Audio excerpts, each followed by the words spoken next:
Welcome to the 150th year anniversary celebration of the Huron Fire Department. My name is Chris Folger, and it's an honor to be here with you today. Thank you.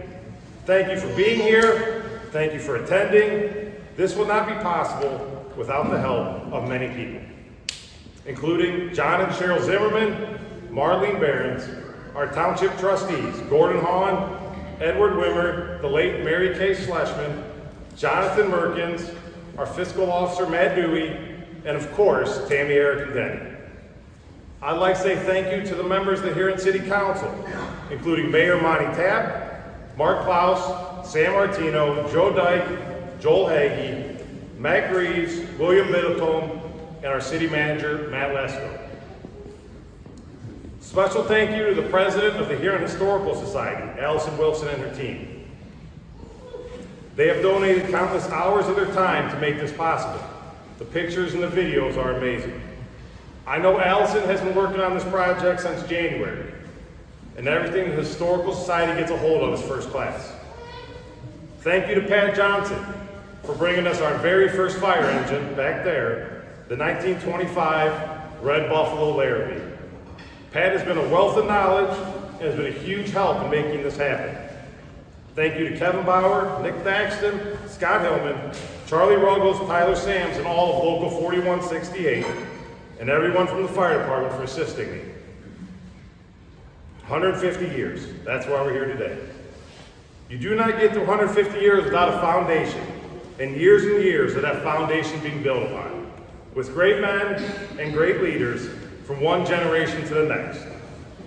And each step, each brick, being built upon and strengthened, and each idea being fine-tuned over the years.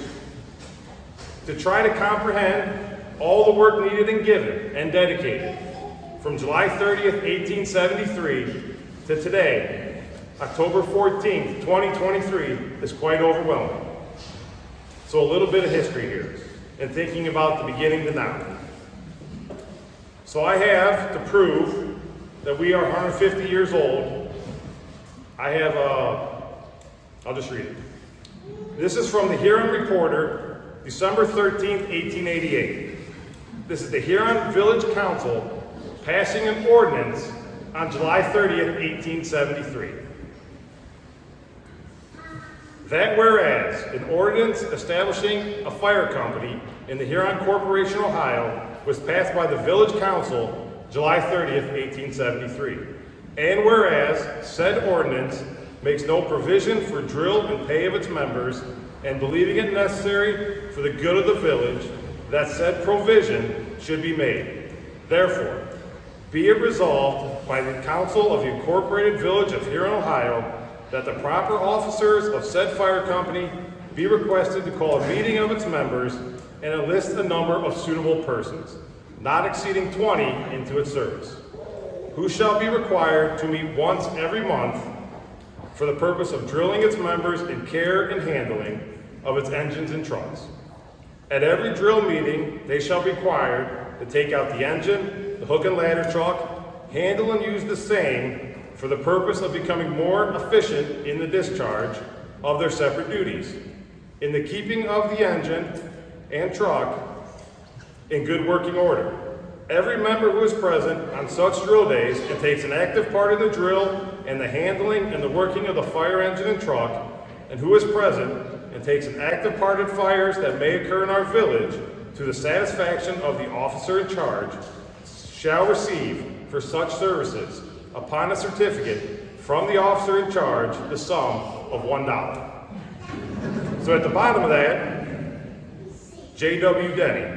I do hereby certify that the above resolution was published in the Huron Reporter, a newspaper of general circulation in the corporation on the 13th of December, 1888. J.W. Denny, clerk of the village of Huron. So yes, it took 15 years till the ordinance finally got published, but there it is. So that's why we celebrate today as our 150th year anniversary.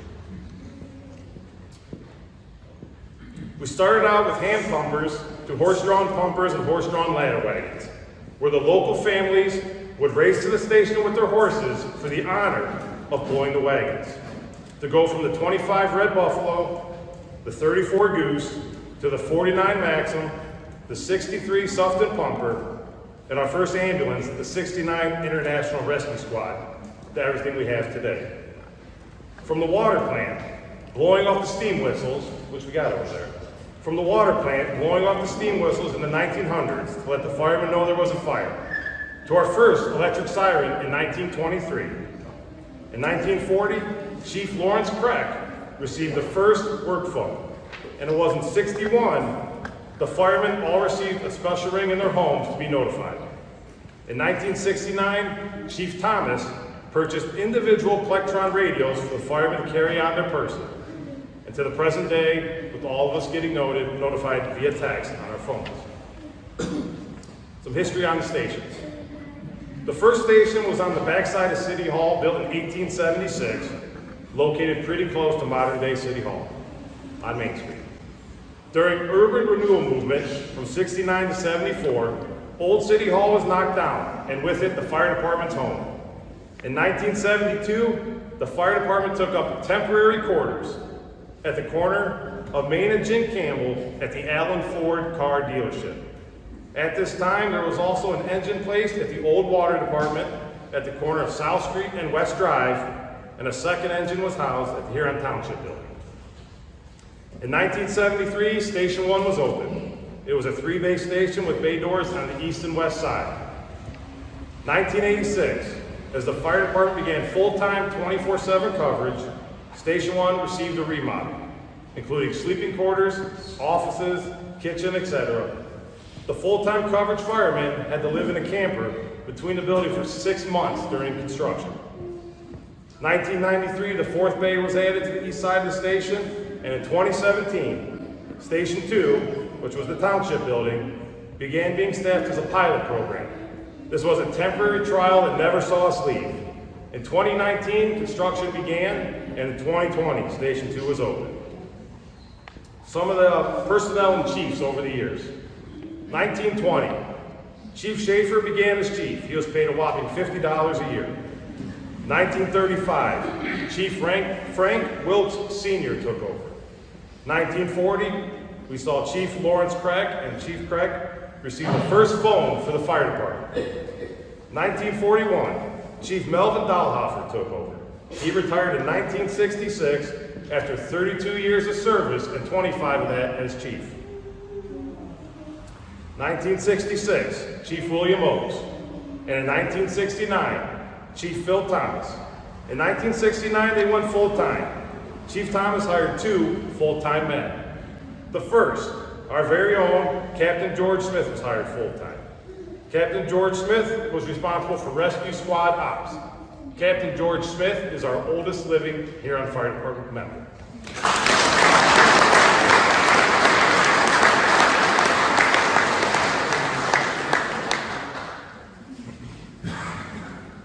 Second person hired was Lester Brownell. Lieutenant Brownell was responsible for fire prevention. Chief Thomas introduced monthly trainings, home fire inspections, poster coloring contest for Fire Prevention Week, Summer Safety Town, and school fire drills, all of which continue to this day. 1982, John Zimmerman was hired as chief. Chief Zimmerman picked up where Chief Thomas had stopped, continuing to strengthen the programs and the foundation and lead the Huron Fire Department into the 21st century. 1986, with the passage of a fire levy, this then allowed there to be 3 full-time shifts with 2 personnel per shift for 24/7 coverage. Some of the individuals hired then included Steve Osterly, Steve Dirks, Chip Stout, Buzz Bronner, Steve Southard, and Jimmy Johnson. Monty Tapp and Paul Berlin joined in 1988 and Kenny Berlin in 1991. 1994, the shifts were increased to 3 full-time firemen. Hires at this time included Mike Kohler, Chuck Common, and Kevin Gavin. In 1999, 2 personnel were added, including Kurt Schaefer and Doug Nash, to make the manning at 4 per shift. In 2003, Chief Zimmerman retired after 21 years as chief and 32 years of service. 2003, we saw Chief Paul Berlin begin. He served for 5 years. In 2008, Captain Steve Osterling was promoted to acting chief, and in 2009, Steve Osterling became chief. 2015, Chief Osterling retired after 34 years of service. All these personnel I've just spoke of are the guys that trained me in my area. They are the men responsible for where we are now. These are the men who took Chief Zimmerman's vision, built upon it, and made us what we are today. So we say thank you. And then in 2018, manning was increased to 5 per shift. So some of the change of run numbers over the years. 1961, we had 31 calls. 1965, we had 37 calls. 1969, Chief Thomas was hired, and EMS was taken over by the fire department, replacing the funeral home. Therefore, in 1970, we increased to 320 calls. 1974, we had the first EMTs in the county. 1984, 607 calls. 1994, 891 calls. 2000, we had 1,085 calls. 2008, 1,528 calls. And in 2022, we had 2,000 calls. For the past 15 years, I personally have been putting out, or with some help, but I've been putting out the Memorial Day flags, the Loyal to Our Duty flags, at the grave sites for the past men and women of the Huron Fire Department. I used to do it with Oster. He always loved doing it. He knew where they all were by heart. Then I did it with Holler, and Mike enjoyed it just as much. In visiting these guys every year, and seeing their names every year, and now reading about them, and seeing pictures of them, and putting faces to the names, and hearing the stories, it has made this much more personal to me. It has allowed me to understand, to some degree, where we came from as a department, and to be more thankful for all their service and sacrifices, and how we got here 150 years later. The fire department has always been made of individuals who then become a family. It has always been that way. But to some families, being a part of the fire department is the tradition. Some of the families with multiple family members serving include the Berlins, the Boses, the Bronners, the Dahlhoffers, the Dirks, the Enderleys, the Hartleys, the Lippises, the Orshowskis, the Osterlings, the Reinmillers, the Stouts, the Wiles, the Wilkes, and the Zimmermans. The Stouts have a combined 82 years of service to the Huron Fire Department, between Larry Sr., Larry Jr., John, and Mike. Mike told me a story recently in the late 80s at Thanksgiving dinner. A call came in. His dad, his 2 brothers, and Mike all left for the call. Needless to say, Mrs. Stout was not thrilled.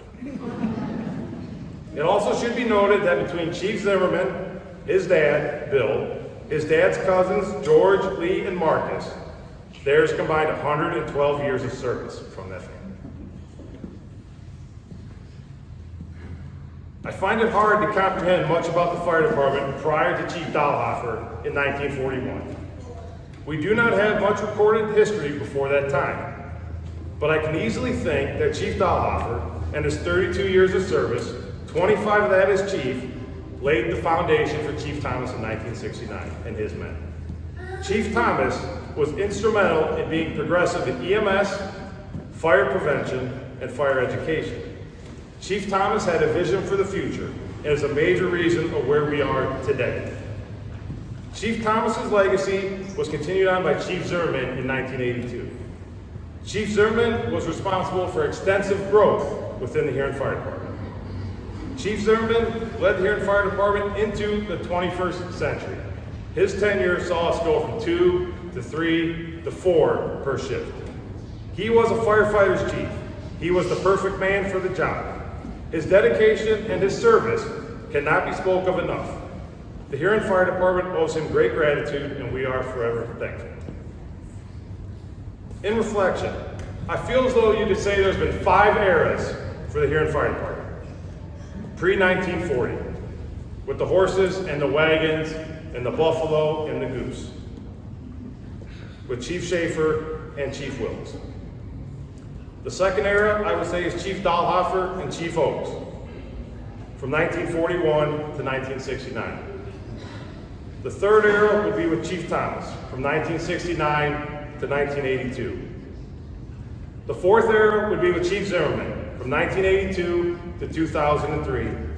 And the fifth era from 2003 to present time now, with the men in this room today.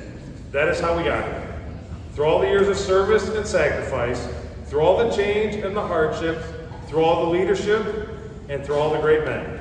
That is how we got here, 150 years later.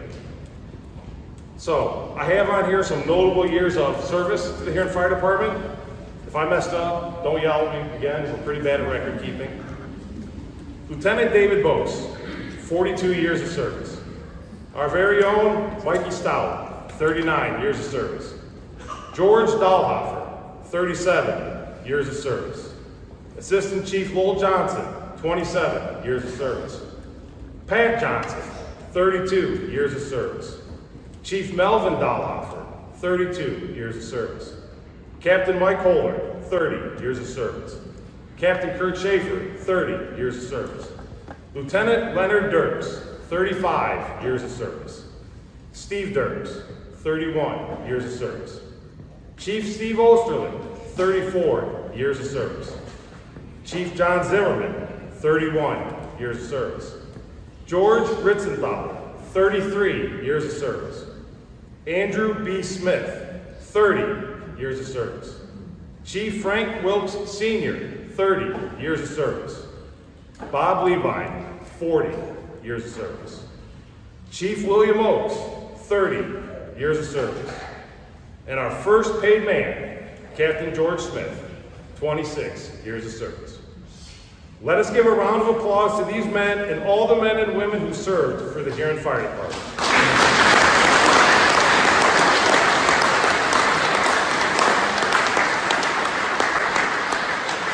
I'll say all these men, their service and their sacrifice led us here to the 150th anniversary of the Huron Fire Department. So, in changing directions here for a second, we're also gathered here to do the building dedication. It's been many years in the making. It got canceled, I think, twice because of COVID, so here we are, 3 years later. In 2017, we began the man next door with 2 firemen, in an attempt to cut down response time for the west side residents of Huron Township. We turned the back meeting room of the township building into our dorm. We took over John and Tammy's kitchen as our day room. We showered in the township garage building, and this was a trial run that never saw us leave. The township trustees have been saving money for 15 years and had a vision for the future. In 2019, construction began, and in January 2020, we moved in. So the trustees, Robert Bose, Edward Enderle, Gordon Hahn, building official John Zimmerman, architect Dan Frederick, and the builders, Studer Obringer, we say thank you. Thank you for this beautiful building and allowing us to better serve the residents of Huron Township. Lastly, at this time, we would like to dedicate the flagpole at the Huron Township complex to Mr. Robert Bose.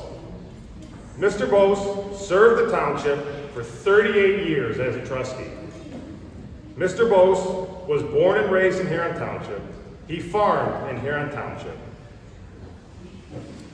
And he would raise his family in Huron Township.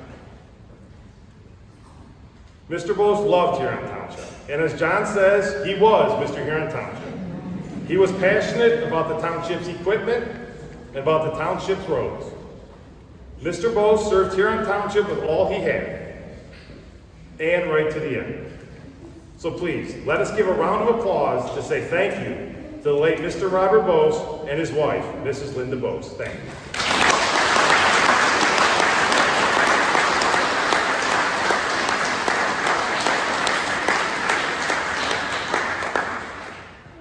So, in closing, we, the Huron Fire Department, say thank you to the residents of Huron and Huron Township for supporting us.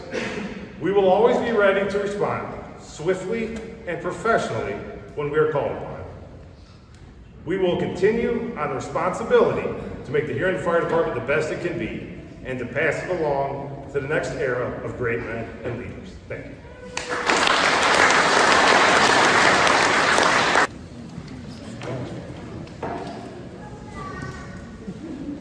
All right, this time we're round of applause. Thank you.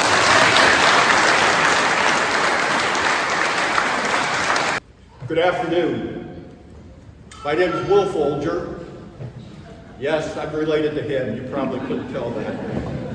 I'm here on behalf of the Huron Historical Society, and we'd like to recognize the fire department for its 150 years of service.